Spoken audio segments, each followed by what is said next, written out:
Well, look, guys, welcome to the 13th episode of the Made in Dreams podcast. I am your host, Mighty Vicious, here forever with my co-host, Jamie James. There he goes. I like how he does his little salute thing. That's become a staple of the intro. And today we have Aecert here with us. And I'm sorry, I did pronounce that right. Right? Aecert, yeah. Yes. Okay. Got it. We probably should have went over that before. Yeah, I had confidence. I had confidence, and I feel like I had heard you say it a bunch of times on like YouTube, and so I was like, I felt confident that I was remembering it correctly, and I'm glad I am. But anyway, we have Aecert here today, aka PS5's Heart of Darkness. Yeah. All right. We'll get into explaining that later in the show. But as always, let's go ahead and kick it off. Let him tell us about him. Give us your entry into Dreams. Tell us everything. I guess it makes sense to start with Project Spark. God, that was like my first kind of. Well, actually, Little Big Planet 2, but I was like 13 then, or 13, 15. So Project Spark was my first like game making software, I don't know, passion, whatever, hobby. Then that got shut down. So then I was just waiting for Dreams. In the meantime, I got a computer science degree, and I've been playing Dreams for the last, 2 years almost. Lucky bastard. Do you have any like specific or? Oh no! Keep going. Tell us about yourself. I like hearing people's backgrounds. Okay. I got you. I've been playing Dreams for about 2 years. I've been streaming it for also about 2 years, and I've been trying to like make some YouTube videos on it, mostly tutorials. I want to get more into like game. What's the word? Development videos, yeah, devlogs. That's what I was looking for. But so I've been doing that. I guess I'm most known for like the ability of the Dreams logic, and doing that kind of stuff. I'm not great about talking about myself. Okay. You seem so confident before we started. It's like me with your name. You seem so confident. I did not prepare anything. Honestly. Well, okay. I'm just going to say straight out. Yeah.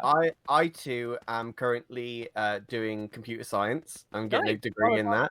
And the fact that you can do what you can do with the logic baffles me, because I'm doing the same course and I can't figure out any of it.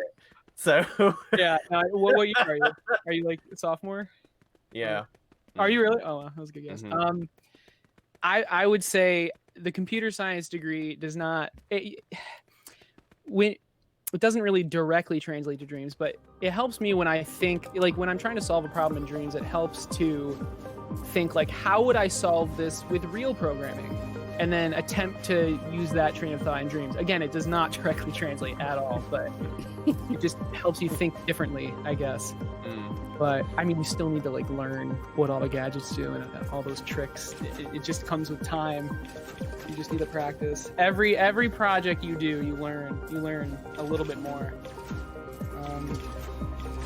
That's why it makes me cringe so hard when people are like, just like their first thing is just this giant RPG, and it's like it's not gonna work out.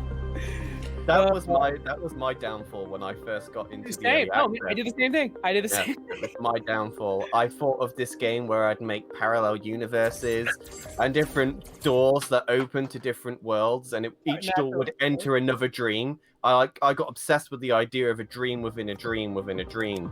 So I thought, okay, I'm going to have a door that goes to another dream, and then there'll be 12 doors, and those 12 doors will go to 12 other dreams. And 3 months down the line, I was like, you know what? I'm just done. It's just. I'm going to try and make this stick man move. That's more of the obtainable goal. Yeah, exactly. For me, I was playing Dreams all throughout the beta. I was not doing any crazy big projects. And then once Dreams got released, I was like, all right, I'm ready. I'm doing an RPG.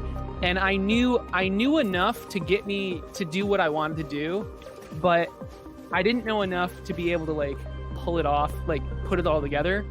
And it just like it got to a certain point where like there was just no more thermo. I just ran out of room. I just kept adding shit, and I didn't optimize it correctly, and I just had to completely drop it. Do you think we will ever see an actual fully fledged RPG on Dreams? Yes, I'm making one. Oh, well then, okay then. 1 year later, I've learned. So I haven't worked on it in about a couple months. That is not because I quit. It's in a really good spot. I've been working on a couple smaller projects. Well, smaller. I think that's that's really important for dreamers, because I mean I've jumped in on a few people's conversations just because you'll see it a lot, especially on Twitter, because that seems to be the home base of dreams on social media. Yep. Is that you see a lot of people that are like, I'm not feeling creative. Like you'll hear them say things like this: I'm not feeling creative today or this week. Like I think I need to, just force through it and work on it and keep chugging away at it. And I've been telling people the last couple of days that I think a lot of people need to understand that the reason they're losing that creative edge is because they've burnt out and they don't know it yet. And so they'll keep working, and then all of a sudden all you see them playing is, name game X, Call of Duty or whatever, and they just don't come back because they've just burnt out. And so I've been telling people lately, just, hey, like the reason you probably have that lack of motivation is because you've given everything. It's time to recharge the battery before you start hating it, because I've also seen people do that, where dreams becomes more of a chore for them. Yeah, there's so many things that can cause you to lose motivation and burn out. Like getting stuck, right, and not knowing how to continue. But then there's also like you do the fun part, right, which is like the game, making it work, and then there's the polish, which is the last 10%, which actually takes the most time. And it just is so boring and not fun. But you need to do it or you'll never release a game. It's so important to like release something and know the entire process, because the unknown is scary. And if you've never released a game before, then you don't know how much work there is, right? You don't know how long the polish actually takes. And you think you're almost done, and then you think you're almost done. Next week, you're almost done. And it's just then you never finish because it's more work than you think. And well, that's it. And I think that Dreams, for those that play it, have opened a lot of people's eyes to game development in general, and like especially like I did have an insight into how development works for games because I just have a general interest anyway. But since actually playing Dreams and being part of a team making a game, you realize there is so much more to it, and you can research it as much as you want. Until you're actually in it and you're doing it, you'll never truly understand how much goes into making something so small like work Rust properly. Yeah, like Rust. Now, Spicy Waffles, you're a part of this, so no, we aren't talking crap, okay? But we've had a talk with our team currently regarding Rust, and for someone like me, like I went to school painting and printmaking, double minor in philosophy and religion, and so none, like, other than the art part, like there was no computer science. Logic blows my mind. XXX, whatever.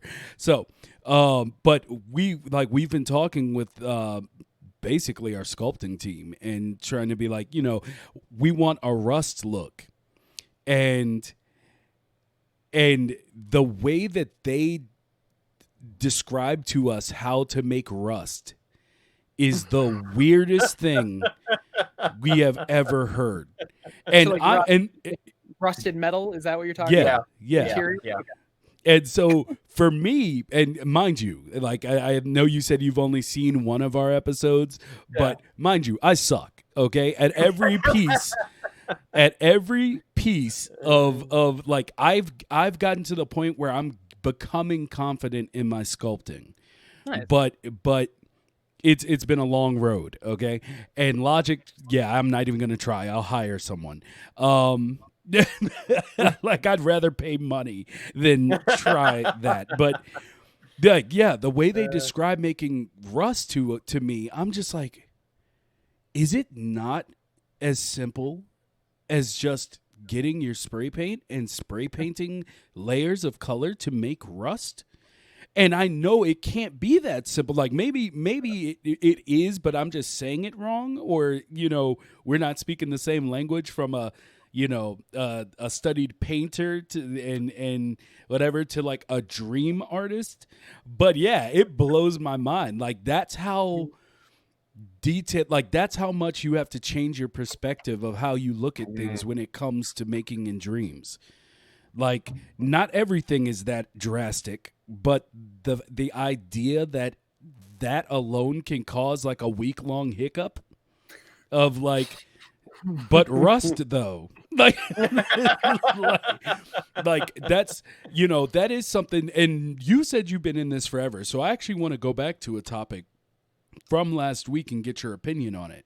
Sure. Is there too steep of a learning curve to dreams? Compared to normal games, there is a very steep learning curve. Compared to actual game engines, Dreams has the smallest learning curve possible, in my opinion. It's very, very friendly to beginners.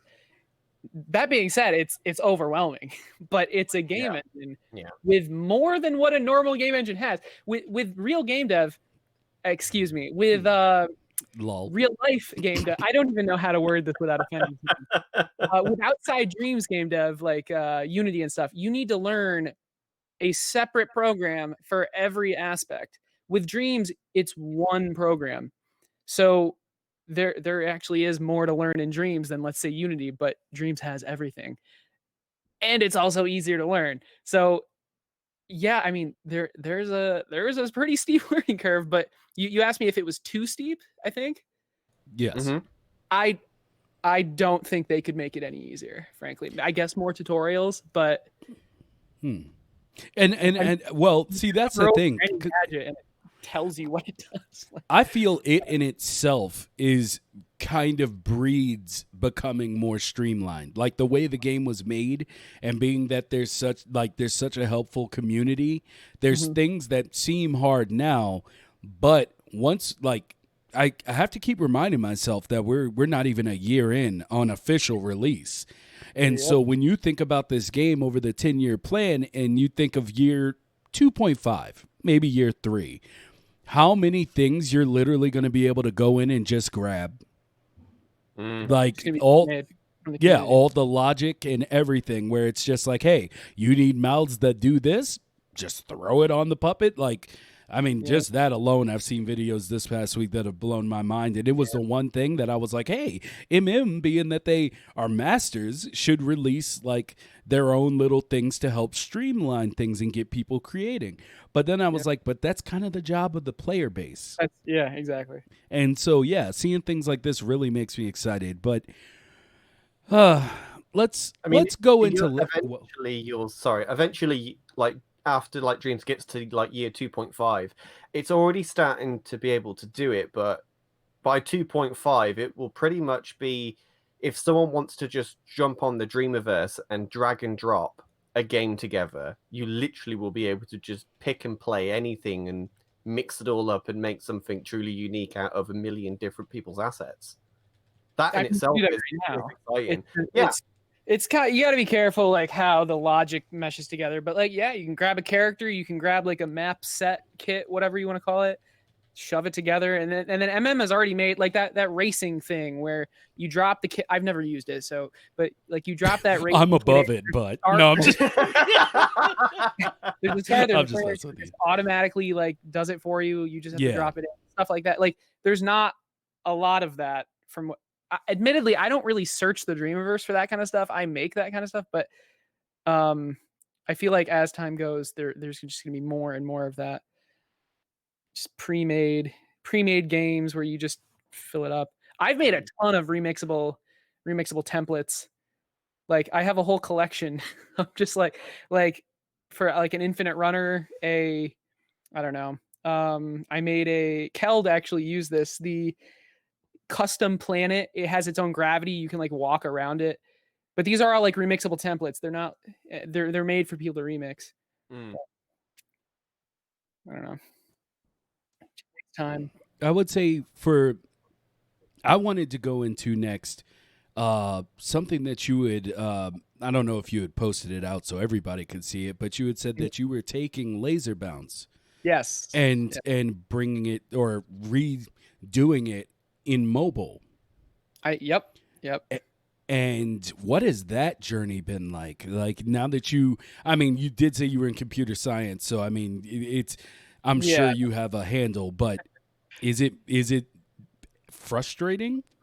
I've got to say, dude, I made the mechanics of laser bounce in like 4 days, maybe 5 days, and it took me like a couple months in Dreams. Now, granted, like I already know how to program in Dreams. I was learning, but still, it like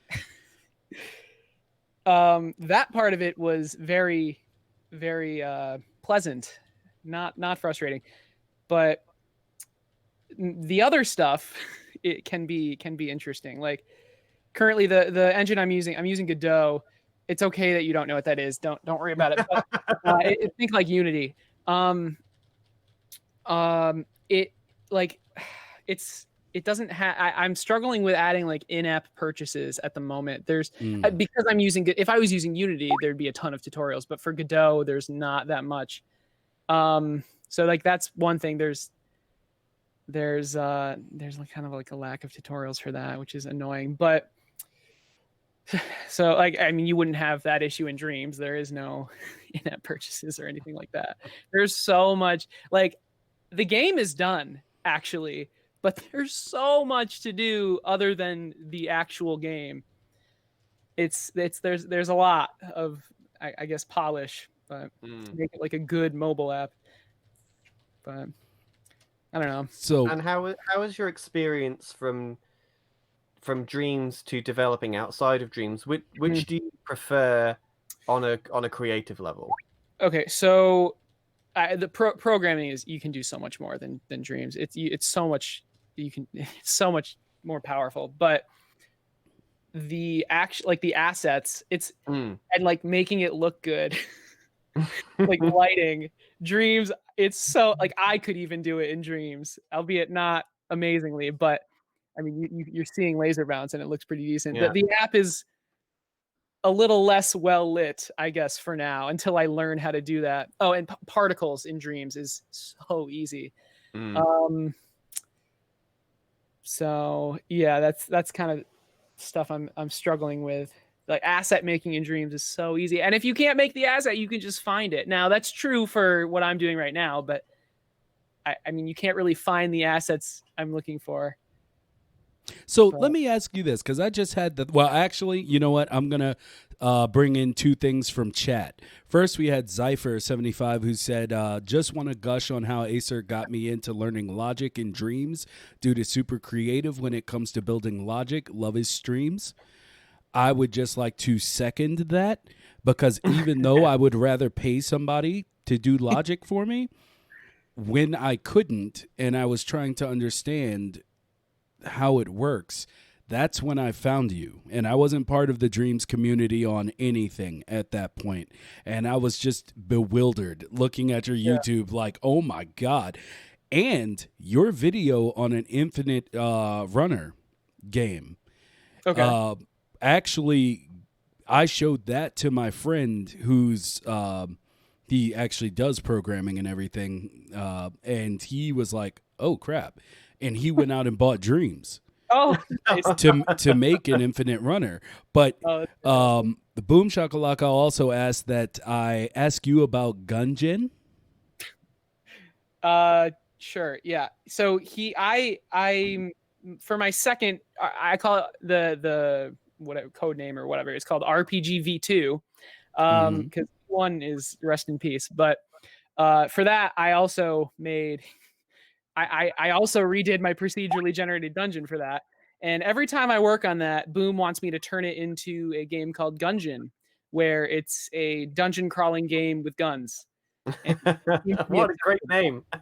Yeah, no, it's a good name. I'm is. not looking to copy that, and he will not let it go. So maybe we can put that to rest right now.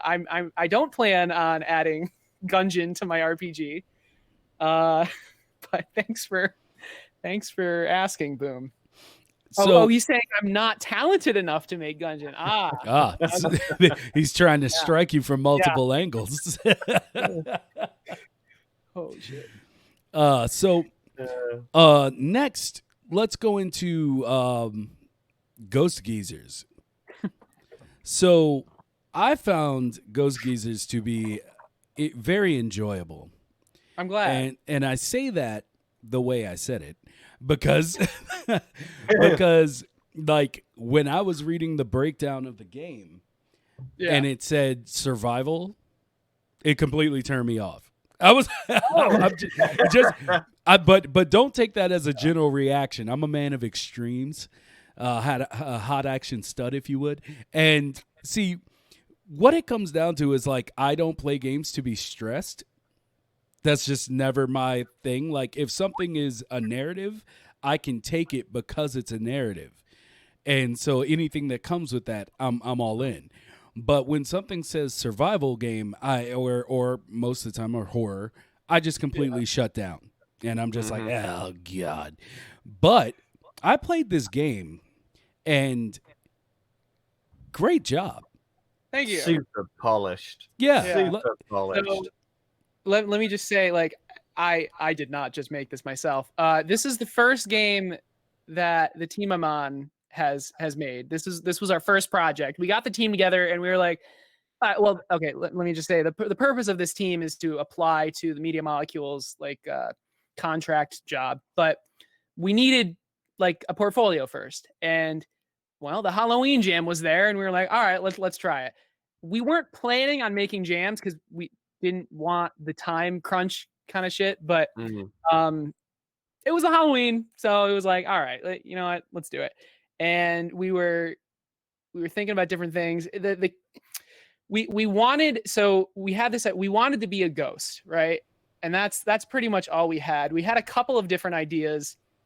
And just before I talk about this, it's a team of 5. I did not do any of the art. I didn't do the music. I did the gameplay. So yeah, but before, let me just say, it's me, obviously, Piece of Craft, Embergs, Duckonomics, and JJ. Am I forgetting anyone? Me, Duckonomics, Embergs, Piece of Craft, JJ. Yes, that's 5. Okay, good. Embergs is the genius behind the entire looks of it, like the atmosphere, the layout. It's got his name written all over. Yeah, it really does. I was hours. thinking of him when I played it. It's unbelievable. Like I'm just looking at it. It's like what I watched him make it. Like we share our screens on Discord. I watched him make it. I turn away. I look back in like 20 minutes, and it's just it's crazy. It's insane. He has a gift. It's Oh, I mean, he is going to college for it, but you know, Piece of Craft. He did all the characters. He did the ghost possessing mechanic. When I say all the characters, I also mean the ghost. He did all the character animations. Really, really good job. We can't really see that, they're kind of far away, but it still looks really, really cool.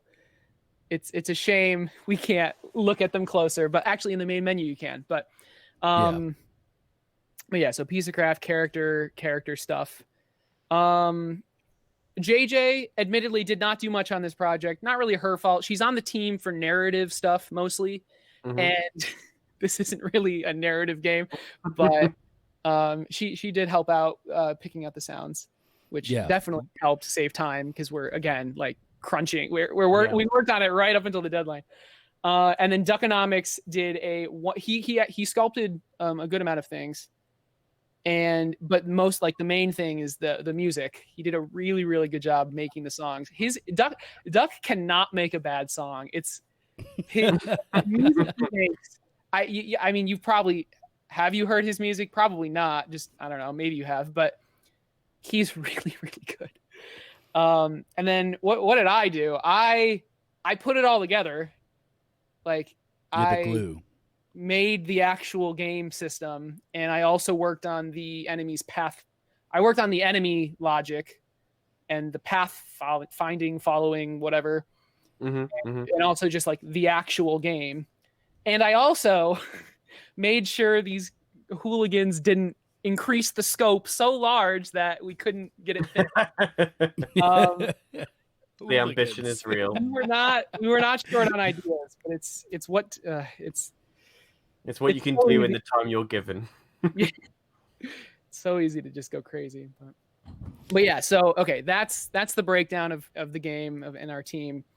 Where was I? What was I talking about before I started talking about that?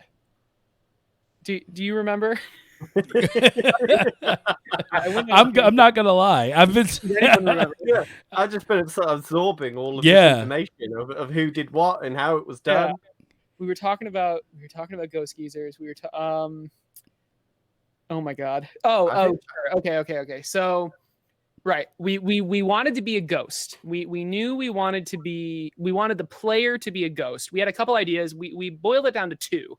One was a more slow-paced, like it was all about oh man, I'm not going to do this idea justice, but I think the idea was you're trying to like it was more about like scaring, and it was slower paced. You would hide and wait, and it was more about scaring, and then obviously the other idea was this was what it turned out to be, which is a fast-paced, almost stealthy, fast-paced stealth game. And I know that kind of is an oxymoron, but the other idea, it just I could see it would be harder to make than it sounded. Like, yeah, just a slow-paced horror game, but not horror game, but like scaring game. But it was, there were too many like scripted, there were too many places where it would be like scripted, and there were too many like animations we'd have to make. It would have been cool though, but I felt like it would take too long. And this game, I knew we could just like, it was an endless survival game, so it's not like we had to hard code the entire experience. And fortunately, I was right. We were able to get it finished. We did not get it finished by the jam time in this state. We worked on it for another 2 weeks, but I think it turned out pretty well. I'm really happy with this. It really did. It turned out extremely well. It's super, super polished, and it's one of those games where if you showed it to someone that was not aware of Dreams, that they'd have no idea that it was made on a game to make games. They'd just think some dev team has just made this spooky game for Halloween. And that's the beauty of it, is when you can create a game that breaks away from that barrier where unless you look at it, you can't tell where it was made from. Right. That's when you know you've done a great job, and this is one of those examples. Yeah, thank you. I just want to, Embergs is the way it looks is like 90% Embergs. We've already interviewed him, and have you? Nice. Yeah, it's it was completely a pleasure. Olet asked, he said he missed it. How many weeks did it take in total? So 9 days for the jam. We started working on it 9 days before the jam deadline, and then we worked on it on and off for another 2 weeks. About. Yikes! So 3 weeks. I'd have a character with one arm. It's such a testament, though, isn't it? I mean, look at the quality and the graphical fidelity of this game. And then to turn around and say it was done within 3 weeks is just absolutely insane. And I think that's just down to Dreams just being so quick to work with. I mean, you have experience creating stuff outside of Dreams. Do you think you would be able to create the same game in the same time span outside of Dreams on another engine? With the same team? Mm-hmm. I want to say yes. The real answer is I don't know. Probably not. Probably not. Mostly because we're not experienced with that, but we all of us in the team are like really good at what we do. Not to toot our own horns or anything, but like I'm really good at logic. Peace is really good at characters. Embergs is really good at environment. Duck is really good at music. So like all of us together, we did make it quick, but Dreams makes it easy to put it all together. That goes back to actually the point I was trying to get at, and I never did because that's just how I work sometimes. Basically, because we keep talking about, or running into people who are taking their creations outside of Dreams, do you think there's ever going to be a time where Media Molecule actually just sets that up? Yeah, lets us export. Well, I mean, not even just export, just like what if they made it so there was like a Dreams app for mobile, and you could and you could access like just the polished, just the things that they pick that they feel are full and complete games. They would actually, just host it on there, and you would get like royalties. Like, would you agree to something like that? Oh, that would be awesome. I mean, that would be amazing. I think the main problem is like how do you make a PS4/5 emulator on a cell phone? Because like unless I don't know how Dreams exporting would even work, but realistically, what I see is they already said they can push Dreams games to the PlayStation Store, right? So I guess. I don't see it happening for a phone game ever, in my opinion, unless they do something that would be amazing, which is I'm happy with just Dreams, I'm happy with them just pushing stuff to the PS Store. To the PS Store, let's get that. Right? Yeah, so I was just thinking about it because there's certain things like I get it. Like PS4 is powerful, but when I think of like if they were to like have a way to transfer the data into, of the game, it seems like to me that they would be able to, like, the phone wouldn't necessarily have to be as powerful as a PlayStation to be able to run the game. And so like it seems like to make an app that actually can run it, they'd have to I have no idea. I have no idea. I don't know. You have more of an idea than me though, because you do computer stuff. I don't think it's going to happen. What elements to what should happen? And I think either a PlayStation game, which is like Dreams games or something. It's just a game on the PlayStation Store that's a bunch of Dreams games. Which I think isn't there already a demo that's out, like a Dreams demo that actually? There is, It's a trial and unlock version of Dreams. Yeah. But or just individual Dreams games on the PS Store. I see both of those things happening. How soon I don't know, but I think they both will happen. Exporting games is obviously something that we're all hoping for. I mean, let's be honest, we're all here creating stuff on Dreams, and the thought of branching out to a wider audience is what anybody that's developing on Dreams wants. Yep. If anything is possible, I think exporting to the PlayStation Store is the way they're going to go. I mean, let's be honest, they're a first-party studio. They've already admitted that it's possible to do so. Yeah. They're just going to be printing their own money at that point. And it just gives another excuse as to why the PlayStation brand is so great. It just gives them another selling point, even though Sony has a crap marketing team and don't know how to market anything. Hold on. We'll get there. Calm down, Jeremy. Besides from that, though, you can just see it. It's inevitable at this point, and to think that it's not going to happen is stupid. This is what Dreams was made for. It's a cool idea too, because like, okay, let's say a Dreams game is on the PS Store for $1.99. You could buy that game. Or you could just buy Dreams and play it for free, right? Like, I think it would bring more people to Dreams too. And if it's a really good game, it'll definitely bring more people to Dreams. Of course. So, I mean, we had RBD Jellyfish on a previous episode, and he was talking about how he had been working on Sensorium. And I was just super happy to see that Jonathan Blow actually responded to, like, actually found out about it, said that he had been playing this game. Yeah, he streamed it for 3 days. Yeah. And retweeted it. And, wow. Like, That's amazing. I'm so happy for him. I can only imagine. I was 100% of the game, by the way. Well, I found the secret room, I guess. I don't want to completely spoil everything, but sir, you're ruining no. This isn't story related, but like if you finish enough of it, he shows you this room. It's like a dev room kind of thing. Where like, I don't know, but the guy's just a puzzle genius. Though. Yeah. His mind and how he comes up with these puzzles just infuriates me, but in a good way. And it's just like, how has one come up with such a thing where, like, how did you comprehend this in your own brain? It's just mind-boggling. It's just like the Gold Valley series is just ridiculous on Dreams. It's just like, oh my god, how much time have you invested in creating these puzzles? It's just crazy. He's a really good creator. Have you seen his last game, the human Beyblade game? I don't know what it's called. I've seen videos of it. I haven't actually played it myself. Yeah. No, I haven't played it. It's cooler than it looks. It's pretty good. It's pretty good.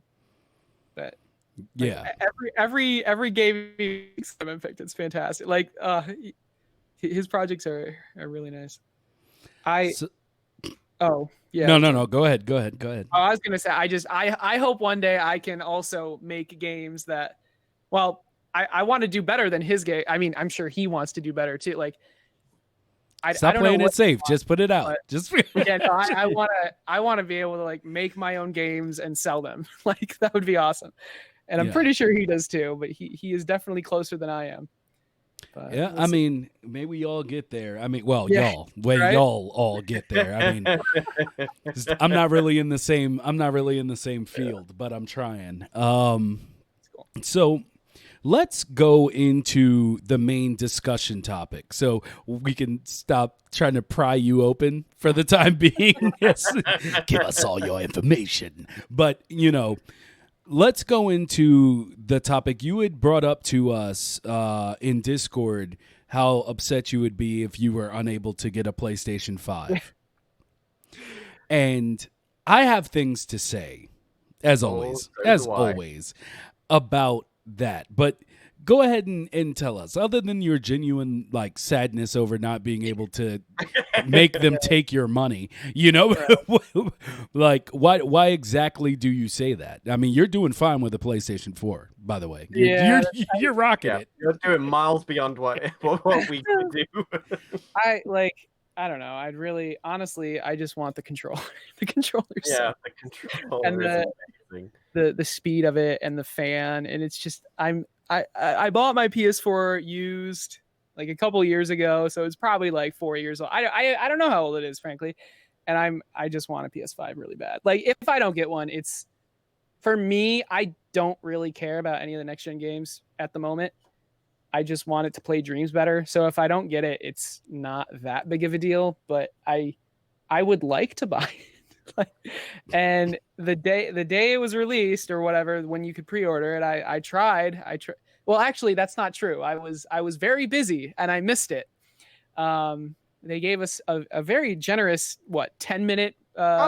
Super generous. Yeah. To be fair, I'm gonna bitch a lot about PlayStation, but that wasn't their fault. Like that really wasn't. Whose fault? Wait, what? Oh, that they opened the pre-order. Yeah, I don't care whose fault it is. It just sucks.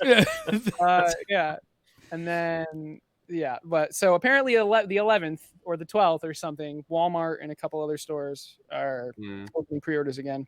So actually not even pre-orders, just orders. There's no in-store things at all. Yeah. In a safer COVID-free. No, in-store is dead now. Yeah. At least for the time being. Yeah.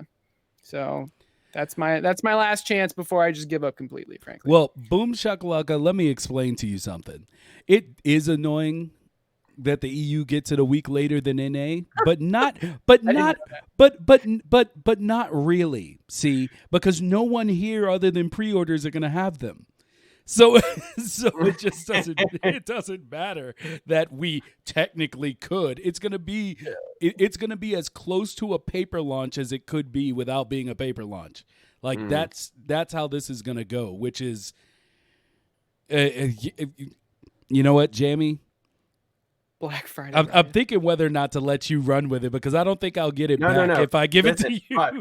You go first because you are so right. If I start, I'm not going to stop and I'm going to get really angry. So you just go and I'll try and collect my thoughts. Okay, the PS5 Black Friday riots. Spicy waffles. God. I'm not even going to go there. Anyway, so this is my thing. What makes me angry, I had relinquished myself before the pre-orders even came. That I was like, you know what? I'm not going to beat the savage mounds of people with itchy trigger fingers and their reload times match Korean League players. Okay, I'm not gonna beat those dudes in refreshing and getting a PS5 for this pre-order. I just knew it. I mean, the bottom line, I wanted the new AMD CPUs that launched yesterday. They literally sold out in like 3 seconds. Yeah. So I can't compete with those. So I was like, you know what? I'm gonna get it later. I'm just gonna hold back. Find out if the stores are going to have it, come launch day, or maybe wait for that secondary launch, that secondary shipment to get to NA and try to hijack the boat. And I was like, I'm willing to do that because I don't need it right now, even though my PlayStation is on fire. I don't need it. And now my problem isn't its availability. My problem is whenever I analyze everything, but whenever I get to the height of my analyzing of a specific topic, I always get to this point where the only time it bothers me is when I think someone is being paid to do this specific thing correctly. Yeah. And when you can see that they're not, it bothers me. Like when you can see that the thing is not being done correctly. And what I'm talking about is PlayStation's marketing. Here we go. That I was like I told y'all, I was completely fine. I'll get the PlayStation when I get it. I've been holding off from playing everything under the sun just so I could play it first on PlayStation 5. Right. Okay? So I'm waiting. And even though Jamie says I'm not, I'm a patient man. Okay, I really am. I really am. I am not. Hey, Vicious never lied to the people. Not one time. Not one time. The thing is, I'm a patient man. I'm just not patient for stupid. Like that's the thing. That's the thing that kind of flips me, and then I become belligerent man. But when I think of the PlayStation marketing, up until this morning, PlayStation was like, hey, you're going to pay $500. And I'm like, okay, I could do that. I'll do that. And then I was sitting back yesterday and I was like, hey, I'm going to pay $500 for something. What have they shown me? How come I'm not as excited as I feel like I should be? It's more like that thing will happen, but it's not like, I'm not just like, oh my God, I need it. And I feel like that's what you should be looking for in your marketing. I'm like, how is Xbox controlling the media cycle with Gears of War Tactics? I'll tell you why. Because PlayStation ain't doing shit. Oh, okay. Jamie, you said I could go first. I'm sorry. I'm sorry. I mean, you did ask. And so, yeah, I did. But that's the thing. It's just like I feel like the information trickle that's been coming out of PlayStation and everything PlayStation related is so slow that I could honestly, like, they should be controlling this. They really should be controlling every aspect. Like, people should be more aware of dreams. People should be more aware of Miles Morales. Like, now Miles Morales has gotten the biggest push out of everything because it is like the only launch title. But it's where all their budget's gone. Yeah, it seems like it's where all their budget's gone. But they literally have not put any energy into the actual console. I mean, IGN yesterday had, like, they finally started releasing PlayStation videos, and it was literally like, hey, this is how you go to settings on your PlayStation. And I'm like, really? How much that infuriated me. Like, counterpoint, do they even need to? Like, No. the demand is God, it's no. unprecedented. So, like, it's not great. They literally showed a video of the settings menu. I know, right?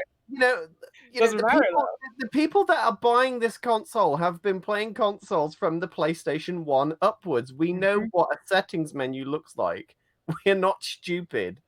And yet, that's all we get. How to turn on your PS5, how to get to the settings menu, how your profile looks.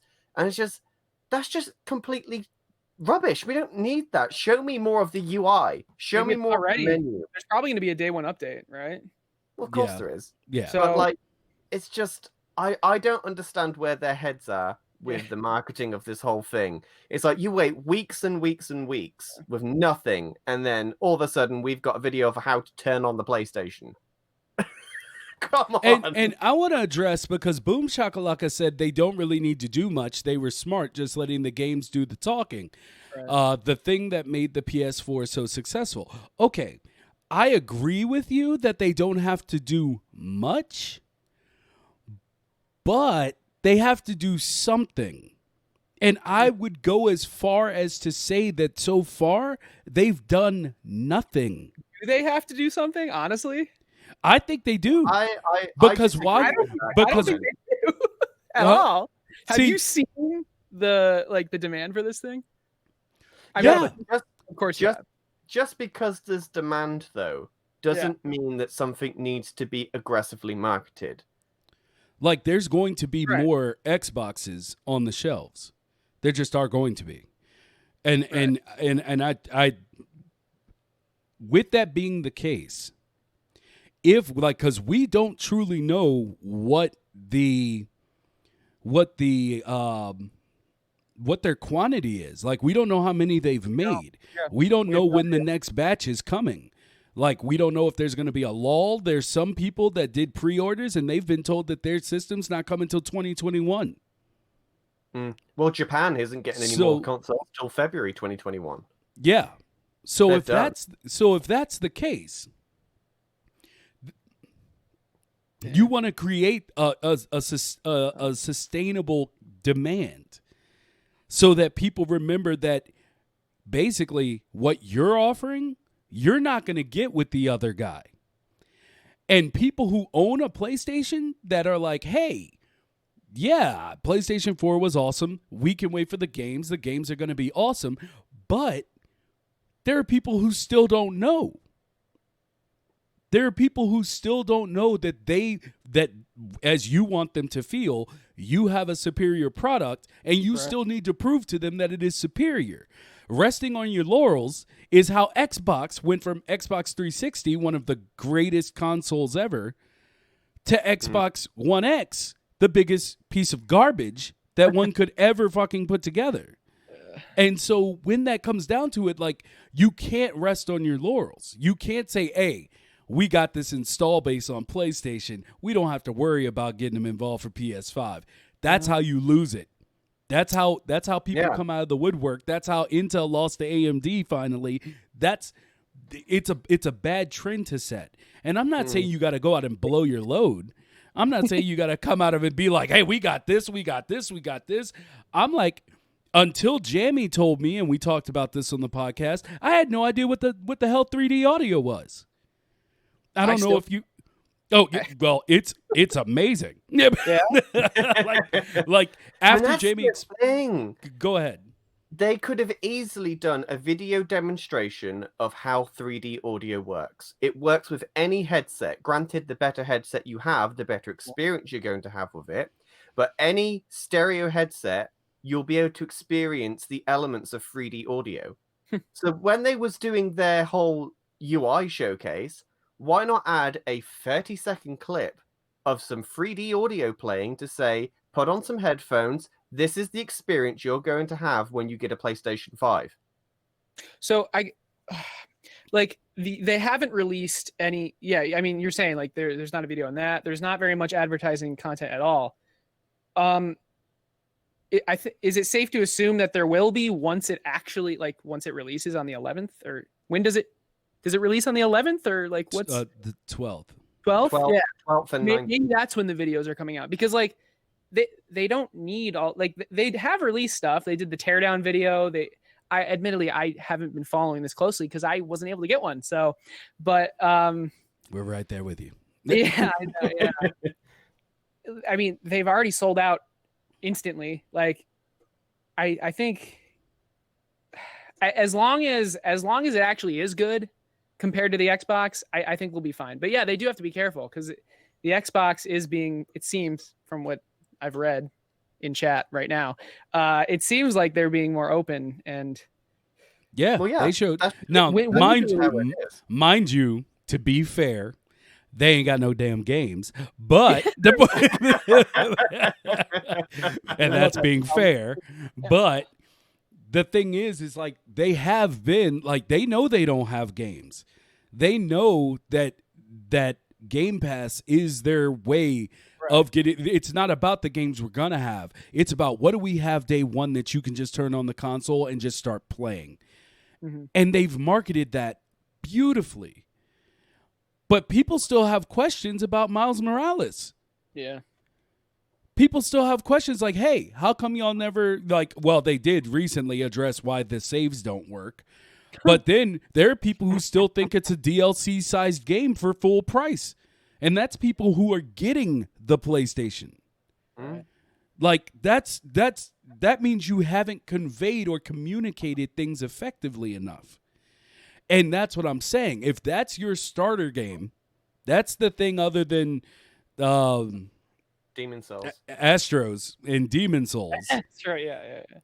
Like, it's just, I feel like they haven't been pushing it to get it hyped, because I'm not the most extreme. Well, I would say I am extreme, but I'm not the most, like, I don't get heated or upset about a lot of things when it comes to gaming. Unless it's like bad business practices, such as, like, you know, when they try to rip the money out of your pocket, you know. But other than that, I don't really get heated about much. But I'm just sitting here thinking to myself, like, I feel like I should be more excited. And I do believe it's their fault. I do. And I don't really come to that decision lightly. Because I already told you, I plan on getting it when I can get it. But I don't feel that when I was a kid and PlayStation 1 was dropping and my parents got so annoyed with how much I started drawing Battle Arena Toshinden characters. That was all I could draw. That was all I would draw over and over again, and every other word out of my mouth was Battle Arena Toshinden. Like, that's how obsessed I was with getting a PlayStation. And I know I'm older, so it's not going to hit the same, but I don't even feel anywhere near that. Mm-hmm. And I feel like I should, as a person who has been waiting for the next gen and promoting the next gen, and being like, I can't wait for the next gen. What are all these things that are coming? Like, I feel like I should. Yeah, it is kind of weird. Yeah. And I can only, after looking at all the variables, the only thing I could come back to was somebody didn't do their job, because I should be more excited. And maybe I know we're on purpose. I don't know. It's like trying to temper demand. I mean, it seems like that's what they're doing, and it's working. It's annoying, but like. The way I right. I mean, the way I look at it is from different marketing practices. I mean, if you look at a brand such as Coca-Cola, for instance, they clearly do not need to market their brand. It's well known enough. Everybody knows what it is, but yet you still see consistent advertisements, commercials, sponsorships. You still see the brand everywhere because it's key to keep it consistent and in people's minds. And that's what I feel PlayStation should be doing. I feel they think that they just have enough because of their player base. And yes, the games alone is enough to sell the console. I mean, from the games list that they've provided, I mean, you've got the new Horizon Forbidden West, I think it's called. You got Spider-Man. You know, you've got all these brilliant games that are coming out, and a lot of games coming within the first 6 months, I believe, of the PlayStation 5's release. That's enough to sell this console on its own. But that doesn't mean you shouldn't be marketing the product heavily up to release. And I just find it really annoying that they haven't, because it's so important to keep it in people's minds, especially for those that are still on the fence on which console they're going to get. Not everyone is loyal to brands. You know, people go from console to console, and depending on what they market right now will be the choice factor for that casual gamer on which console they're going to choose. And I feel they're going to lose a lot of players because of it, because Xbox has done a fantastic job on marketing their product, especially with the Series S that they've got and Game Pass and All Access. They've done a really good job on marketing that as a out-of-the-box Game Pass machine. For the casual gamer, I feel they would be more inclined to go that way because there's been a lot more media footage of it as opposed to what PlayStation could have been showing. And I want to wrap this around because Joe Vork said, why do you want to be more excited before getting the console? That shouldn't matter if it's good once it's in your hands. Okay. They have my money. They have it, because no matter if Miles Morales was coming out or Horizon Forbidden West, none of that matters. Check the name of the podcast. That's all they had to show me. That's all they had to show me. And I'm not saying this to be like snappy, you know, any of that. I'm just saying, no matter what, PlayStation 5 will run Dreams. Therefore, I will be there. But something we have discussed many, many times on the Made in Dreams podcast is the fact that I believe that Sony's lack of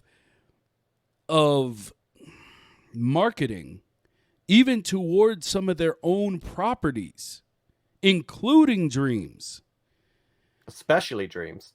Especially Dreams, is something that needs to be rectified ASAP. Like, I know that they're keeping a lot of stuff close to the vest, and I understand why they would to an extent. But a lot of people don't know that Dreams exist.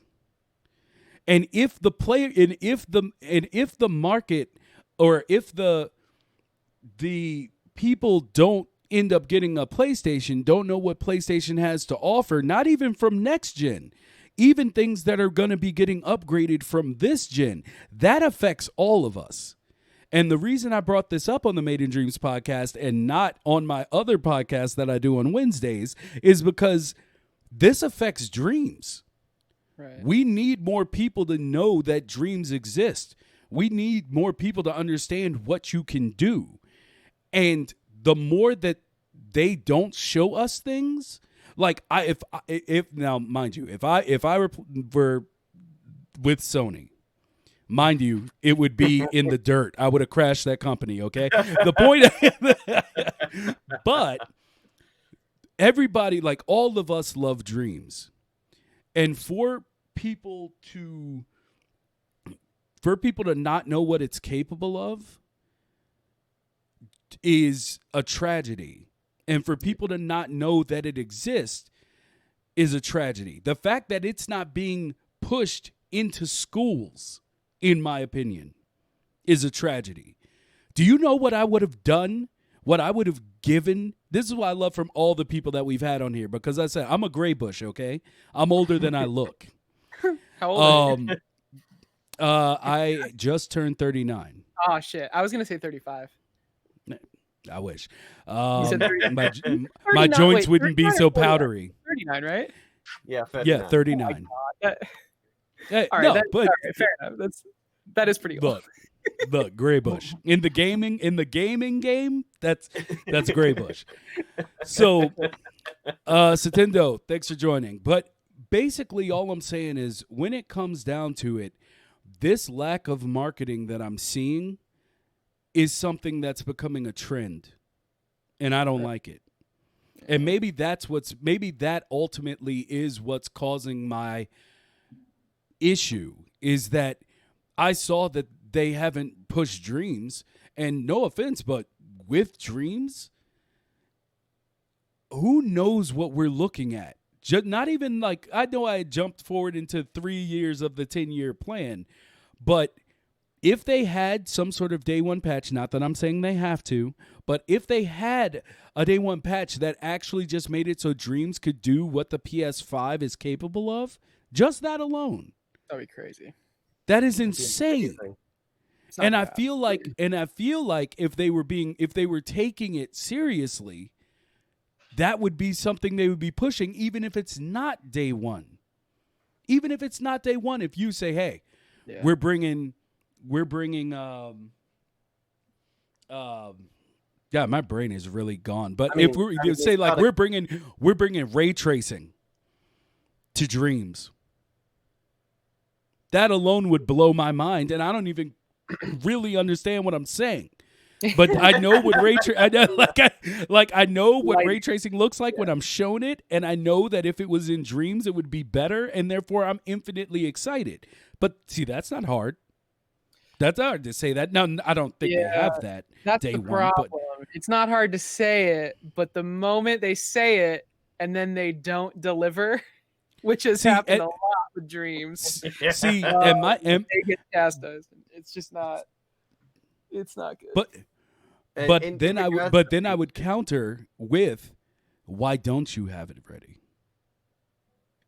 Like I'm not saying like it's Media Molecule. It's Media Molecule, and I'm not sitting here saying that they know more, they can do whatever. But I feel like if I was Sony and I had this real 10-year dream, I'd want to come out with a blast. And if they said, "Hey, we need more people to do this," that's something to push, because ultimately, as we've also discussed on this podcast, Dreams is literally the indie future of PlayStation. Mm-hmm. It's a nonstop archive of games being created on a system. Yep. As long as Dreams is locked down to PlayStation, they have developers like you who create amazing things. And it's like, hey, how about you do something to make sure people know that? Yep. Every video I watch on IGN that doesn't mention Dreams angers me. I know. I'm not super annoyed at the lack of Dreams advertising yet. I'm waiting for multiplayer. Then they better push it hard. But right now, we're actually before I used to say like we need to wait for good games to be created. There's a good amount of good games that have been created, which they could use to advertise. But I really think we need multiplayer before Dreams takes off. Like, yeah, they could advertise it and we'd get more players. I don't know. From what I've noticed, playing gets kind of boring after. Like, yeah, you play the Dreamiverse for like hours and hours, and then you just kind of run out of stuff to do. If there's multiplayer, though, that, in my opinion, would be a lot more fun to just play Dreams. It is a massive game changer adding multiplayer to Dreams. So I don't know. It would be nice if we got more players and if they would advertise more, because there is stuff to advertise with now. There's a lot of really good games. That friggin' bunny game that just got released. Holy shit! Like it does not look like Dreams at all. Oh my god. And that's the thing. We're starting to see more of these creations now that are top quality. I mean, there's a lot of stuff on Dreams that just looks very Dreams-esque. But now we're starting to get to the point where we're getting more top quality games that you wouldn't even recognize it was made on Dreams. And I think that's the kind of stuff they're waiting for. They need that quality because people outside of Dreams will be expecting that type of fidelity because they don't understand how Dreams works and what things look like in Dreams. So an outsider that has no understanding of Dreams at all will be expecting high quality, graphically improved content. So like, they need that. Exactly. When I buy a game, I think like, let's say it's a $40 game. Well, I get 40 hours out of this game. If you buy Dreams and have no intention of creating at all, can you get 40 hours of quality gameplay? Yes. I'd argue you could right now with some good searching but like it's kind of, it wouldn't be, I don't know. With multiplayer, I'd say it would be very easy to get that amount of time because multiplayer games just have more replayability, in my opinion. Agreed. I don't know. Like, I mean, you could play my tower defense game that I've made for 40 hours, but I don't know. I think it's multiplayer, and it needs to be. I think you can before they push hard. But thank you for the raid, proper Slack. Good to see you. I think it would be easy to get 40 hours if you had no intention of making anything. And the reason I say that is because not everything has to look AAA to be fun. That's true. I'm not going to lie. I've played a game where you play as Trump, okay? And I spent more than 20 minutes on that game. And the reason what's the game? I'm interested. You spent I might still have to I might still have the screenshot from it, but it might be called like My President or something like that. And it's a shooter, but it's like, it's really offensive, okay? But it's a shooter, and it's like, and the thing that kept me playing it was because it was mastery of satire. Like at its base, it's just a simple shooter in someone's backyard. Okay. And then you start seeing how the actual mechanics unfold and how you trigger certain things. Like you could trigger speeches from him, and the speeches aren't him saying, well, nothing is him saying, anything intelligent, but it's like his greatest dumb hits. And the things that you're doing earn you favor with minorities. Oh my God. Is this on Dreams? And yes, it's on Dreams. It's on Dreams. We need an in Dreams link in chat right now.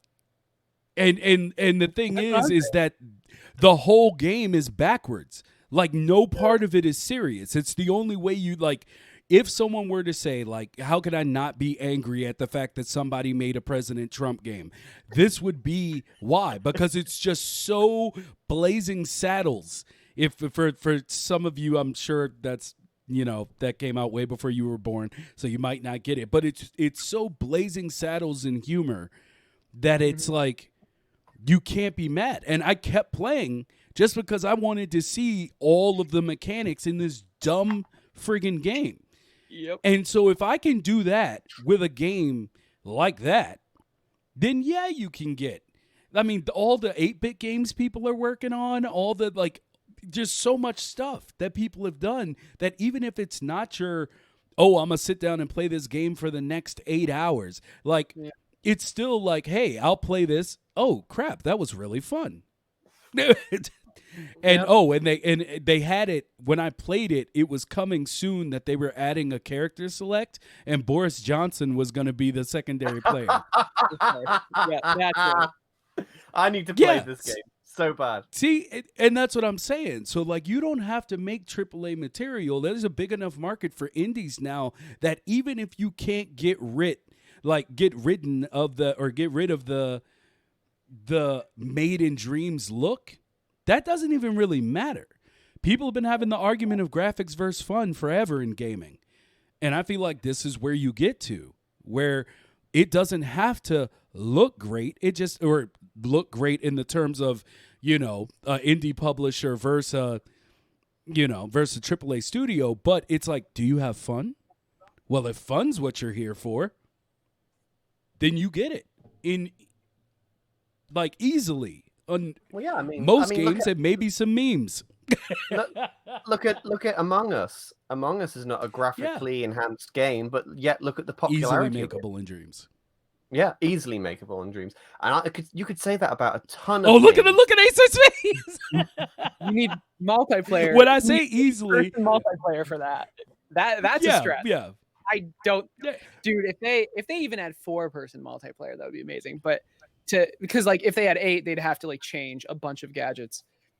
But But yeah, and that's what I'm saying. Once there's multiplayer, there's gonna be so many, like potentially so many more like fun games. And I'm not saying single player games aren't fun, but just playing with other people is naturally more enjoyable, in my opinion. But I mean, again, just look at Among Us. But especially for Dreams in general, though, because it's such a collaborative community anyway, the fact that if it has multiplayer will just enhance that community even more. You know, it's just going to be insane when that eventually becomes a thing. And I think a lot of people are actually holding out for multiplayer, especially for creations. Yep. I think a lot of people are like, yeah, I've got my idea, I've got all my assets ready. I just need multiplayer to come out so I can put it all together. Wait a couple years. I mean, I think we're going to see. Oh, that reminds me, because I don't want people to think that I'm just sitting here like bashing PlayStation. I already told you they got my money. Okay. Because Dreams exist, PlayStation has my money. Xbox does not. But PlayStation has my money. We are still in talks with Media Molecule to have them, Kareem and Abby, come on to the show. Awesome. For an interview. We are waiting on a few things to get straightened out before we do that. So just so you know, I'm still in talks, still having talks on the regular with Abby. Such a delightful human being. And yeah, we're working towards it. So hopefully before too long, we'll be able to pull that off for everybody. I just wanted to throw it out there, give an update, because I brought it up like 2 weeks ago and, didn't want it to people to be like, oh, they just threw that up to get some clout. Like, no. So we're still in talks. It is happening. It's literally just, it's part of that thing where I think they don't want anyone to go on anything yet. Like they're kind of like, hey, and I've already given some assurances. Like, I'm not planning on browbeating them with like all of our hot topic questions. I'm not going to sit there and be like, yeah, so tell us everything that we've been asking about on the internet. Like, that's not what I'm going to do, just as a warning to people. But I am going to be asking them a lot of questions. So they said your door just opened. Yeah, there's a ghost. Natalie, I live with my girlfriend. She's not a ghost. I'm 90% sure. Are you a ghost? Do you want to do that camera? Yep. Hey. So, yeah. So I just want to put it. Was there something there? No, I didn't see anything. I didn't see anything. Oh my god, maybe it is a ghost. So yeah, girlfriend, he's on Twitch. Proper, my man. So, I mean, I feel like there's not much left. I feel like that. Like, is there a topic you wanted to go specifically into? Because I feel like I've reached the end. I kind of blew it on that PS5 thing. I got it. Aecert. What's next? Oh man, that's a good question. What's next after what? What's your next big project on Dreams, man? Give us a scoop. Good question. Yeah. So, okay. So we just finished Ghost Geezers. I have a tower defense game that I'm wrapping up. That was actually commissioned. Wrapping that up, it needs the polish, which of course takes long, and that's fun. But and then I've been working on it's called Claustra Factory. It's a puzzle factory building game. I'm sorry, you said it was called Gungeon? No, I'm just like no, you must have misheard me. No, but before I try to explain it, have you seen or played Factorio? No. I have seen pictures. I have not played. You've seen pictures, sure. Yes. Okay. What about? So if you don't know Factorio, you probably don't know the game Infinifactory, but that's fine. No. So the game basically, it's called Claustra Factory. It's a mix of factory and claustrophobic. You're like an industrial engineer. You're creating factory layouts in a small space, right? You don't have very much room. You have this in your creations on Dreams. Yes, I have a demo, and then I have an unpublished dream that I'm working on. Yeah. Okay. So there is a demo out. Okay. Because I do believe I did that earlier today. Hell yeah. So there's anyway. no tutorial for it, so you probably got very confused, which is understandable. But yeah, it's so you know what I'm talking about. That game, I'm finishing up the actual game, like the maps and just like, well, the actual game. And then there's the polishing, which is going to take a while. But so the tower defense in that, let's just be very gracious and say I'll finish that this month. Those two things this month. I'm sure, totally. I'm sure I'll do it. After that, it's back to continuing my RPG, which is like my big project that a lot of people enjoyed watching, and will like that I'm getting back to that. But I left off at that. Man, I left off at the RPG. I was actually I'm pretty much at a point where I need to make the actual game, right? Like I have all the mechanics and shit. I just need to make like the quests, which is what the game is. It's just going to be a bunch of quests. Yeah. But I think the first thing I'm going to do when I get back to that is just massively simplify the combat system, because I tried so hard not to fall into it, but I was adding shit that I thought was cool, and to my credit, I did keep it relatively contained, or I didn't go too crazy, but it's still too complex. I need to simplify it. I need to really like narrow down what is the game, and I want it to be. It's not like it's not a combat focused game. There's combat, but it's not combat focused. So I need to be careful with that. So I think the first thing I'm going to do when I get back is just completely revamp the combat system, make it completely simplify it. And then actually the head tracker. Wow. So you guys know what that is, right? Yes. Mm-hmm. Good. Yeah. Okay. For those who don't, you idiots, do you know? No. You are so below me. Because like I know you guys aren't going to interrupt and say, "What's that?" So I need to make sure you know what I'm saying. But for those who don't know, like in the VR update, released a gadget which perfectly follows the camera, so it allows you to actually make UI without having a custom camera rig, and that was not available when I was making my RPG. So with that available, it's going to help massively. So that'll be fun. And then after that stuff, I get to actually make an entire RPG, like the story, like that's going to take a while, but I feel like that's very interesting to watch, right? Like as a Twitch viewer, you're watching, and you almost have like control about like how the game is actually created. Yeah. As opposed to me debugging Claustrofactory stuff. But oh man. So what is going to be the next big thing from your team then? Are you guys working on is that what it is, or no, is it the RPG? No. But so actually I think it would be interesting. I wonder if they'll help me out on that. I'm not sure. But we have we are really trying to keep the scope of our projects small, so we don't want to be working on one thing for like months and months. Right now. Yeah.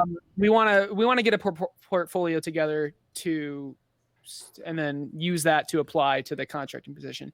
We probably won't get in. Maybe we will. Who knows? I hope we do. But then after we apply, we can start doing some longer term things. But so what's it going to be? Embergs wants to make had an idea of a very heavily, or how can I say this, narrative like focus game. I don't want to spoil too much. Maybe I do want to spoil. I don't. I guess it's fine. Give us the scoop. Yeah, I will. So it's going to be like a 10-minute experience. Like a lot of cutscenes, and you're a dinosaur. It's going to be set where Piece of Craft had made this pretty really, really cool dinosaur puppet. Hold on 1 second. What's up? Notre Dame said, "Didn't Embergs make you sign an NDA?" I want to make sure you're not giving us secrets here. No. I whatever I say right now is fine. I'm sure. Just making sure. I don't want Embergs to be like, "You did what?" He seems like such a nice guy. Oh my god! If anyone wants to steal our idea, feel free, because we will probably make it better than you. Am I joking? I don't know. But yeah. So Piece of Craft made this awesome dinosaur puppet. Embergs was inspired. He put together this 10-minute story kind of thing where basically your babies are starving and you find this rodent and you're chasing this rodent, and towards the end, of course, you befriend it and it shows you to eat berries instead. That's it's probably better if Embergs told it, but you know. No, but that actually sounds really nice. Yeah, it is. Why is a carnivore eating berries? Don't think about it too much. Just a delight. But yeah, so it's going to be heavily narrative focused, lots of cutscenes, right up our team's alley. Like, I mean, so it's going to be really cool. I get to do more animating, which I'm also good at, believe it or not. Well, we'll see. No, I'm just playing. I'll play it. I'm sure you can. I know. But no, if y'all need if y'all need story help, just let me know. You know what, dude? I will take you up on that offer for my RPG. I honestly will, because I think I'm going to crowdsource it. Actually, maybe we'll see. Like, basically, like, want to make a quest? Write one for me, and then I'll put it in the game, something like that. Because, like, I'm limited. I'm not limited on thermo. I'm limited on variables, because I can just make as many different scenes as I want. I'm talking about the RPG right now, obviously. So as long as I have room to store the data of the quest you want to make, I can just add it in. I think it would be really cool. Yeah. But so yeah, I will probably not. It's not within this month, but I will hit you up and maybe you can help me out. So when can we expect this RPG to come out? Is it this year, next year? Like what are we looking at? It would be cool if I finished it next year. It's not this year though. No. That's my super long term project. My the Cluster Factory. I want that to be my like impy project. When are the impies? Is it January or February or something? Didn't we look it up and it was February? February. Okay. I believe it is February. Yeah. Cluster Factory is my impy project. That's going to be finished before or in time. All right. And Mr. Casey Jones, welcome. Aecert, thank you for the raid, and thank you everybody who came in and followed. I appreciate you. We appreciate you. So let me ask you, because I know you had already said you're stepping outside of Dreams for the for your mobile game. Mm-hmm. What is your end all for Dreams? Like, they have the 10-year plan. What's your 10-year plan? Like, is there something you're not telling us about that's like your opus? For Dreams or for me? Yeah, for Dreams. For Dreams. For you in Dreams, I guess I should say. For me in Dreams, every game I make outside of, I want to make in Dreams first. I'm going to use Dreams to prototype whatever I want to make outside of Dreams. Outside of Dreams, I want to have some sort of like small game studio or something. But yeah, I'm going to keep, I feel Dreams is very, like, assuming I don't quit Twitch, which I currently do not have plans on doing that. It's very watchable, right? Dreams is very, very watchable. And that's why I like it. That's why I like streaming it. So as long as Dreams on Twitch is going strong, I'm going to keep playing Dreams. But otherwise, I mean, aside from that, I would just create outside of Dreams. But I really like how watchable it is, because it's not programming. It's little gadgets with wires. So people can at least pretend to understand what's going on. Which brings me to this kind of off topic but on topic thing. There's an old movie called Swordfish. Hugh Jackman, Halle Berry.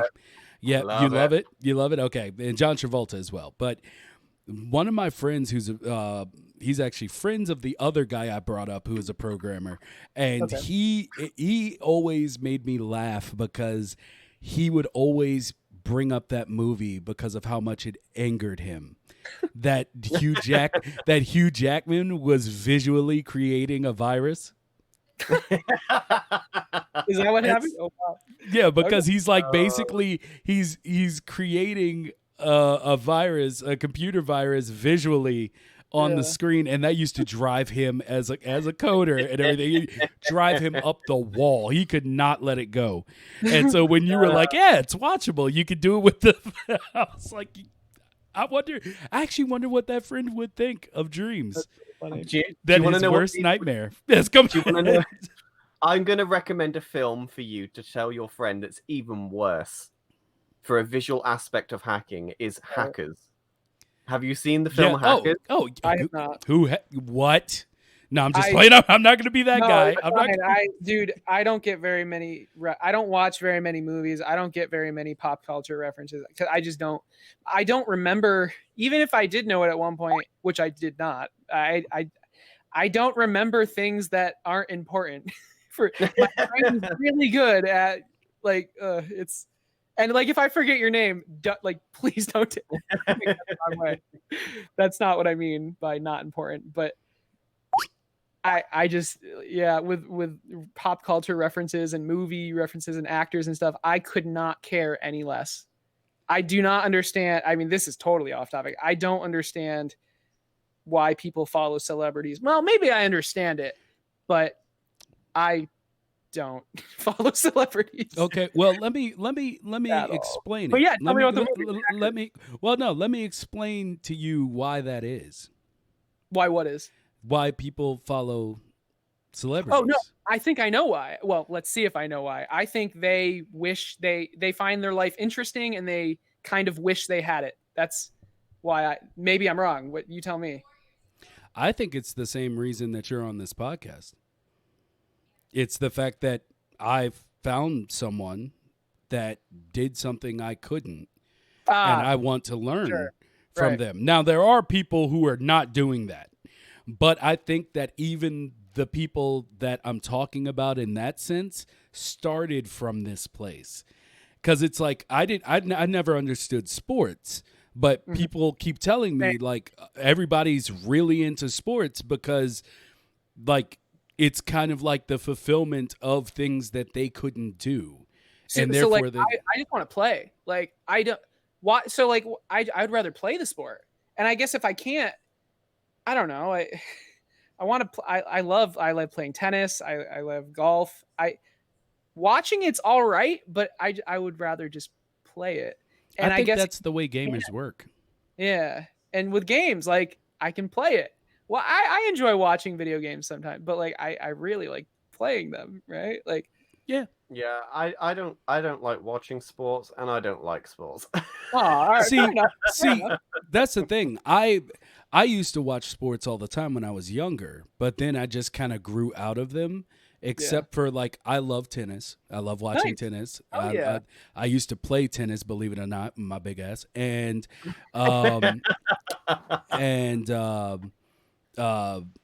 you know, soccer. For some reason, I just watch soccer. I don't know. Oh, really? It started like years ago. I just all of a sudden started watching when like, you know, soccer. And I was just like, I don't know why I find so much enjoyment seeing these like highly trained, like physically peaked men get blown down the field by wind when it happens to graze their goatee. Something about that just I don't know. Like maybe it is just for the performance of like that I see where it's like I saw some dude do like a Naruto shadow punch and this guy almost died on the field.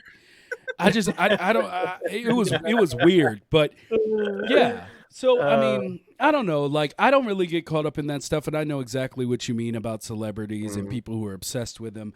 But I think that it all comes from a very genuine and almost childlike wonder aspect of how people mature and what becomes of their lives, and then it can get unhealthy. But at the base, but like, I'm not saying like if you do that or if you follow people, it's completely fine. I just don't. I'm just like I just don't. So and people are always like, oh my god, you don't know this or that. And I'm like, nope, I don't. Well, if you ever want to know any recommendations as far as movies go, now you know me. Because Hackers, right? Or, no, don't pay attention to Jamie. Sorry. I'm just like no. Hackers is good, and it was around my time. When I was young. Your time. Huh? 90s? What does that mean? Yeah. Okay. Yeah. See, I was born in the 90s. See, I was born in the 80s, and actually, you know what? This is gonna get ridiculous if I go down this line. Okay. Because the thing is like I'm actually an 80s baby, and I break it down in a way that some people, because there's people who are like born in 89 and they're like, I'm an 80s baby. I'm like, you weren't sentient until halfway through the 90s, okay? Like, no, but that's what I mean. We're just gonna get off point if I go on that, but I can talk about anything. But Sean Vertigo, thank you for coming in. Thank you for the follow. Love you. I have a question I have to ask. Insane Alpha Beta in chat said that Aecert has not watched Star Wars. Is that true? No, that's not true. Where do you think he learned the code? No, I'm just like I kind of hate it, frankly. I've watched every Star Wars. I just had to clarify that because it would have ate me alive if I didn't find out. Yeah, no, I've watched all the Star. I mean, they're not. I don't know. I prefer. I don't know. I love picking holes in anything I watch, and for Star Wars, I don't know what the hell's going on. It's like it's so weird, but it's whatever. I don't know. So I have not seen any of the Mandalorian. It looks cute though. I don't know. Baby I would honestly say just wait until it's over. No, because now, mind you, we're getting a little off topic here, but I like it. I like branching out into other things. Look, first of all, OLED, I'm just gonna have to say it wrong. Okay, Matrix is better than all of them. Okay, just bottom line. I have not seen the Matrix. It looks cool though. What? I've Sir, seen clips. Sir, I have not. Sir, I have not seen the Matrix. Sir, no. Well, we know why he hasn't seen it. So now let's move past into the supportive friends where we say, bruh, watch it. No, yeah. We're going to get rid of the, oh my God. No, just watch it. That's your next thing. Yeah.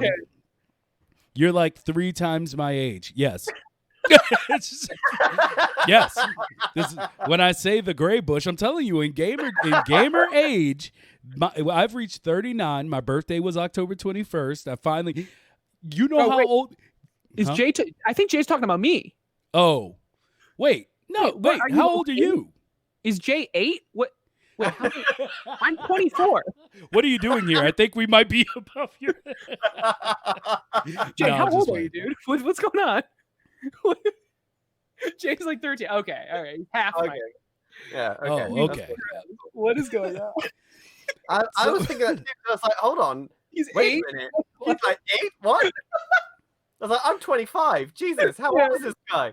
So, you know what? And that brings me to a secondary experience that I had semi-recently. Mm-hmm.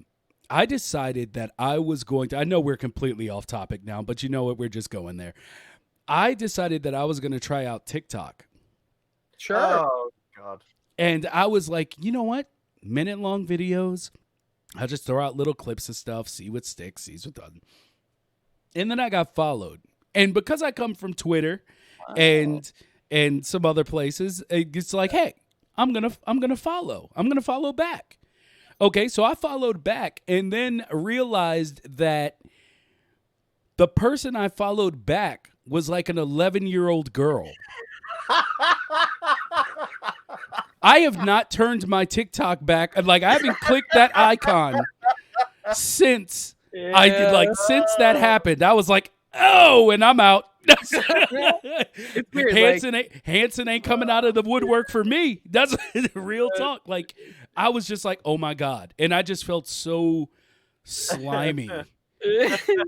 Because I was like, oh, let me see what this person makes. And like after I'd accepted the friend them back, because I'm not into it. So I came back on, and you know how it instantly throws up your feed? It doesn't even give you a chance to like say, hey, I want a video. Like I like it came up, and I was like, oh, this is the person I followed. Looked down, saw an 11-year-old girl doing a dance challenge, and I was like, oh, I have not turned that app back on since. I'm just like, I'm out. I won't even turn it on to delete my profile. Just I'm done. I feel like it's like a Gen Z thing, right? Like it's them and younger, they're all super into it. And then like that would, I'm like right on the cusp, right? Like it's weird. Like Natalie's, I think she's like, Natalie, how old are you? 22?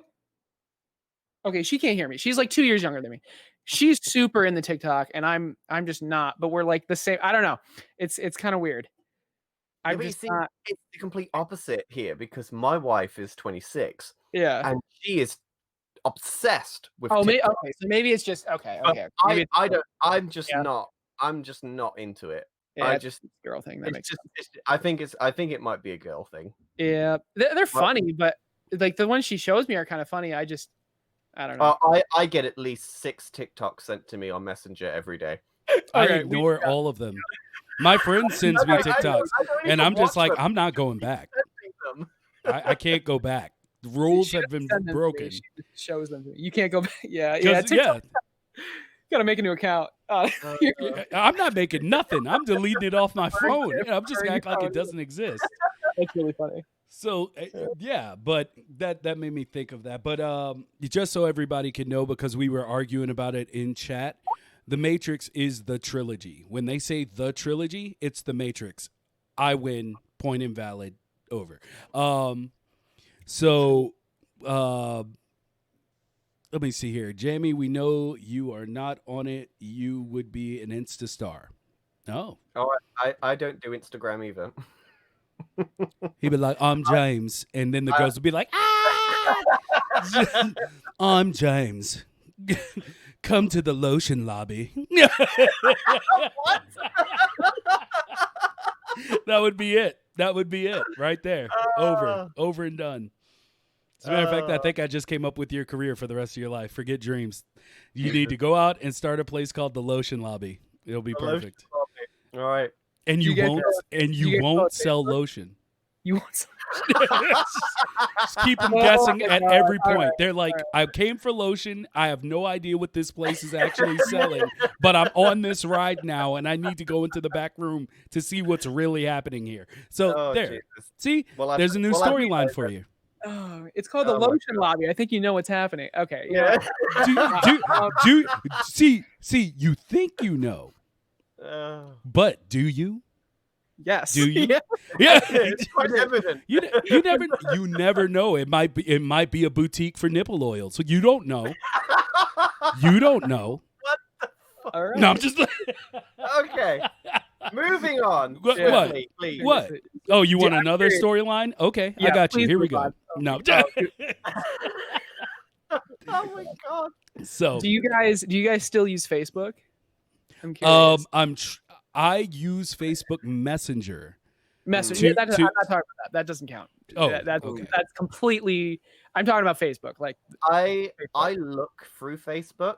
Do you still? Nice. But I don't interact at all. Yeah. I just scroll through. My main social media is Twitter. That's where I go for everything. Yeah, dude. I haven't used it in 3-4 years. Just scrolling through and seeing how stupid the people I grew up with are. I can't do it. Natalie deleted hers. I'm just done. I have not gone on the feed in 3 or 4 years. I don't know. I check in every now and again because like I only check in like it's been recent that I decided to just leave Facebook alone. Mm-hmm. But given recent events here in the US, like I did jump on just to give like everybody be careful. Like comment. Oh, you're talking about COVID. Okay, that's fair.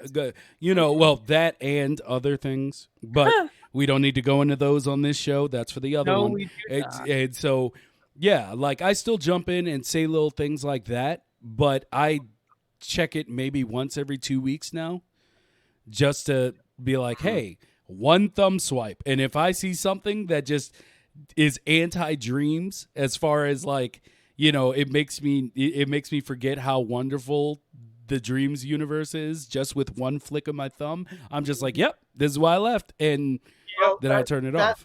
That's the one great thing about Facebook is the dreams community pages on Facebook are extremely strong and very active.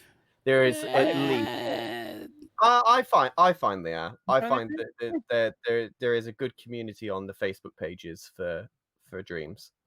I mean, you can get a lot of information from Twitter, but with the pages, someone will post something saying, how do I do this? And then you'll have 20, 30 comments explaining how to do something on there.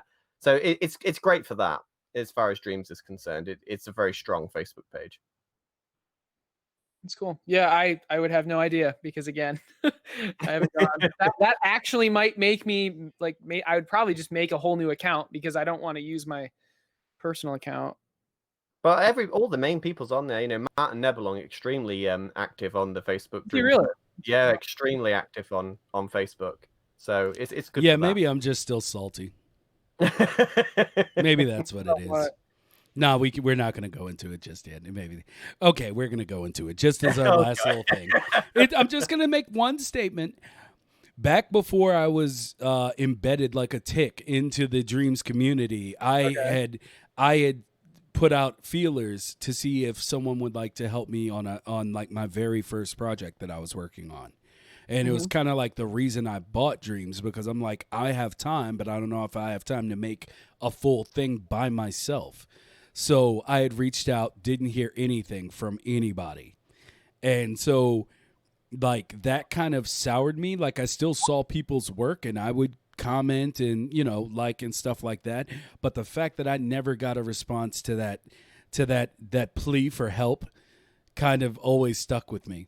So there is a bit of a community, or not a bit. There is a community there, and they are just as helpful and shining as most of it, but they didn't help me, so I'm salty. Yeah, I mean, it was still early though, when everybody was still trying to do their own thing. So I understand why. You can't be too salty though, Vicious. If it wasn't for Facebook, Lucid Nebula Studios would have never become a thing. The majority of our members came from Facebook. Yeah, but do you want to know where they know the story. I'm not going into this again because you're just trying to bring up old dark thoughts, and I don't appreciate it. Just go back to your lotion lobby. With that's what you do. And also, why in God's name is Zoe being brought up in chat? What happened? I play League of Legends, and she's my main, she's my favorite character, but she's one of my mains, and I have a little what do you want to call it, statue thing. I mean, you can see it right behind me. Yeah. Oh, I had not. Hold on, let me get in there. Yeah. All right. She's the devil. She's wonderful. She's so fun to play. Yeah, you love just one-shotting people out of nowhere for some reason with half as many items as they have. Anyway, for those that do play League of Legends, if you do want to play with me, it's just a game, bro. Is my screen name. Okay. Okay. So if y'all want to play with your boy Vicious, go ahead and I'm not good. Okay, I'll say that beforehand. I don't play it. I've never played it. I have not played. I don't play it competitively. No, you don't. Okay.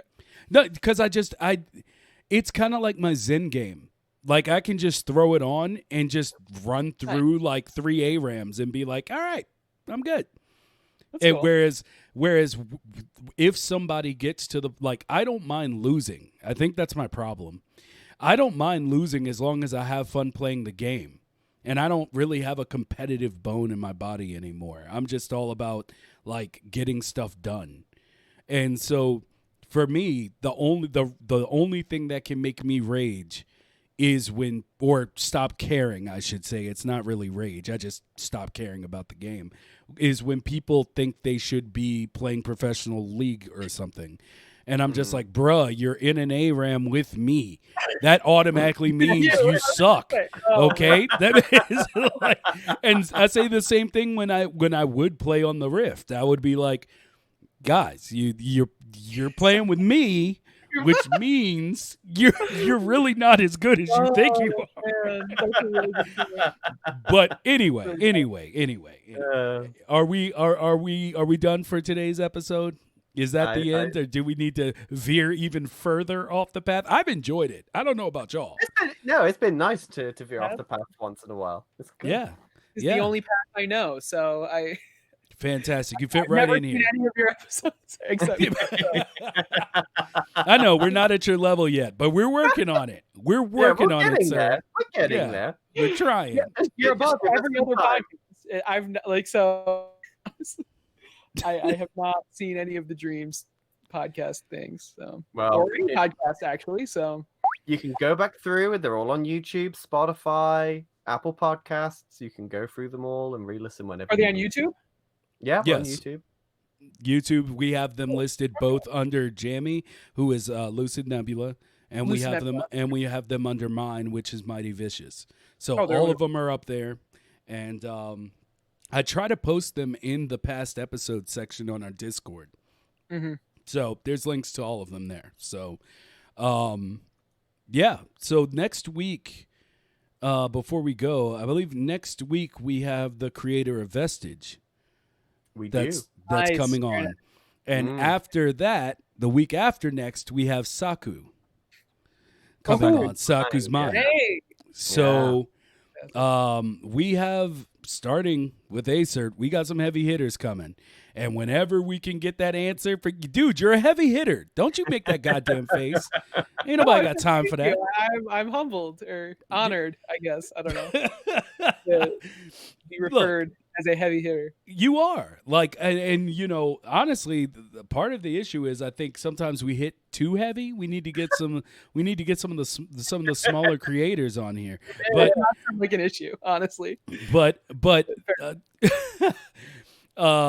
do you have a podcast on Jammy's channel? Not yet, but we have been talking about it. We have been talking about it. Yeah. So there's a lot of things we're still working on in the background. We're still fairly new. But catch us here every Friday. If you're on the East Coast, it's 3 p.m. EST. If you're over there with Jammy with the lotion lobby, it's 8 p.m. BST. Did you just make that up? Like, where did that come from? I'm sorry. No, I just made it up. That's how my mind works. I just want to make sure I'm not missing like an inside joke or something. It's classic Vicious. This is what he does. Yeah, once my mind grapes start, fermenting, it's just that's when I just go with things, and my mind is fantastical. But anyway, so Aecert, is there anything you would like to say to the Dreamiverse, like words of wisdom, words of hope? Is there something you could say to help the community? Okay, so everyone freaking out about the player base dying, don't. It's all good. Just it's pretty steady right now. Wait until multiplayer. Then if it doesn't grow, then I'd start freaking out. What else? If you need Dreams help, my Discord is a really good place. There are very competent people, including me, that will help you. Yeah. So, and that's pretty much it. Those two things. I don't know. Awesome. Oh, Pillow Keeper. Thank you. Oh, hell yeah, Pillow. Okay. Yeah. But seriously, like the ask for help channel in my Discord, someone will respond to you. So yeah. Nice. But that's what this community is all about. Exactly. No, it's people helping people. It's powerful stuff. Yeah. Mm-hmm. But Andy is shout out to Andy, honestly. Holy shit. Do you guys know Andy Mation B? Have you interviewed him yet? No, not yet. No, would be. You should ask him. He is. If you got that inside track, send them our way. Sure. But do you guys know him? I do not know personally. You don't know him? No, okay, perfect. He is the sculptor for Pig Detective, the character. Okay. And I mean, among other things, but the whole Team Pig Detective is definitely under our radar. They are definitely someone we want. Aren't to get they on the doing an episode with Andy on Dream Bubble? I have literally no idea. I think I saw that on Twitter earlier today that they're doing an episode where they interview the Pig Detective team. So I was thinking I'll check that out. But yeah. But you're just saying you wanted like lighter hitters, I think. So no offense at all to Andy, but I'm saying like that. I think he is a little known creator that would be a wonderful interview, in my opinion. But Great. And I did not plan on saying this at all. It's just, I don't know, whatever. Yeah, it happened organically. Like it always does in the lotion lobby. Little fermenting brain. What would you stop with the lotion lobby? I'm just saying it happened organically, like in the lotion lobby. But so yeah, send them our way. Send them our way. I will. So, but yeah, this has been really fun. Thank you for having me. I have never done an interview before. Understand that you can always come back. All you have to do is let us know. Yeah. So you let me know. I am available every Friday. We keep it light and breezy. It's all good. Hold on 1 second. Here in the lotion lobby. Yes. Here in the Made in Dreams podcast, aka the lotion lobby. Yeah. So Jesus, I hope chat don't make that stick next episode. I hope they do. And here with us this week is Jamie James, CEO of the Lotion Lobby. Oh my god! All right, so God. Time to go. Who's on? I guess who should we throw? Well, Wooshy's on. Wooshy's always there. Oh yeah. Look for a raid, of course. Yeah, let's go ahead and set up for Wooshy. I believe he's working on his next project. Tamba. What does that mean? Is that a game? There are not very many Dream streamers right now. Oh, it's Tenia is. It's All Star. Tenia is in. So I'll let y'all vote. Who are we rating? Are we rating Tenia? Are we rating Wooshy? And that's all I have on my list. I try to follow every Dream streamer, so then when I'm looking for raids, I don't even have to go to the category. I just look at my follows. There we go. Well, then it looks like Tenia is where we're going. So, wait. We have 2 for Tenia, 2 for Wooshy. Yeah, I could do a poll, but I like just looking at it. So I'm going by eye here. So we have a tie. Whoever goes next gets to decide. You might need a recount. I don't know. No, because I see Tenia, Wooshy. I was attempting to make an election joke. It's fine. Okay. Oh no. Oh Don't no. worry about it. And it goes to Tenia. Okay. All right. Cool. All right. So, and with that, let's go ahead and get that set up. And I guess join us here next week. And Jamie, if you have anything you need to say, go ahead and get it out. And just know that we will continue to bring you excellent coverage of dreams and rants about everything under the sun. And in the next couple of weeks, the lotion lobby will be open, and then everyone can put their pre-orders in. I love that he's accepted it. I love it. I love it. I can't. Oh God, yes. And that is a lesson in peer pressure and badgering and bullying. This is what we do. This is what we do. So with that, I'll see everybody. Well, we will all see everybody a little bit later. As in a week from now. Unless you check in with us on Wednesday when I'll be ranting about something entertainment-based. So, later, everybody. All right. See you guys later. It's been fun.